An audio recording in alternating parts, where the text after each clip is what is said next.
The sun does not rise over the pass of Thermopylae. It bruises the horizon, bleeding crimson across a landscape choked by dust and the metallic scent of impending slaughter. Before you, a wall of bronze, the Spartan phalanx, stands motionless, a jagged reef of spear tips against a surging, golden sea. Across the narrow coastal strip, the Persian host stretches beyond the reach of the eye, a restless, glittering tide of humanity commanded by a king who believes himself a god. It is a moment frozen in the amber of antiquity. 300 men, their crimson cloaks snapping in the salt-heavy wind, preparing to trade their lives for the concept of a world that does not bow. This is the image etched into the bedrock of Western consciousness, the ultimate myth of the few defying the many, a testament to iron-willed sacrifice. Yet, as we peel back the layers of time, the golden haze of legend begins to thin. We must navigate this narrative with a critical eye, for the primary architect of this tale is Herodotus, a man whose chronicles possess as much flair for the theatrical as they do for the factual. The information in this video is based on current historical research, and it is vital to acknowledge that interpretations vary among historians. Numbers were often inflated, motives simplified, and the complexities of ancient logistics frequently sacrificed for the sake of a compelling moral arc. The reality of Thermopylae is not merely a clash of steel, but a collision of two distinct ways of perceiving power.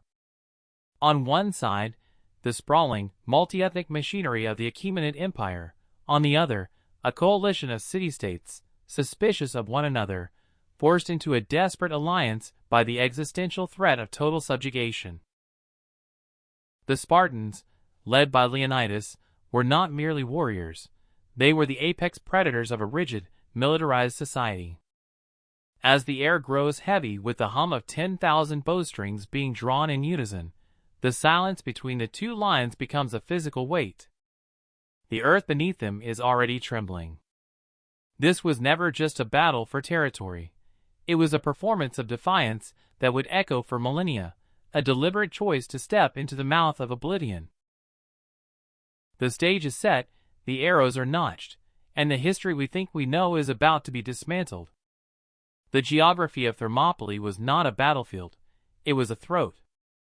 King Xerxes, commanding a host that ancient chroniclers claimed drank rivers dry, found his grand imperial machine jammed against a wall of bronze and Spartan resolve.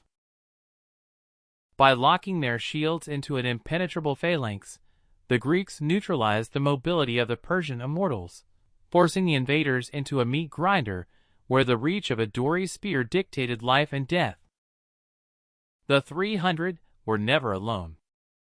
The tactical reality was a grueling, claustrophobic slog of exhaustion, blood, and the metallic tang of fear. When the betrayal finally arrived, the mountain path revealed by a local informant, the end was not a glorious charge into sunlight, but a grim, calculated decision to die in the shade. By stalling the Persian advance, Leonidas bought the time necessary for the Greek city-states to unify, shifting the momentum toward the naval triumph at Salamis. The modern obsession with this stand often obscures a more uncomfortable truth. Leonidas did not die for a modern democracy. He died for an oligarchy built on the backs of an enslaved population. Every time we face an insurmountable obstacle, we look back to the hot gates. We are drawn to the image of the man who stands his ground when retreat is the only rational option.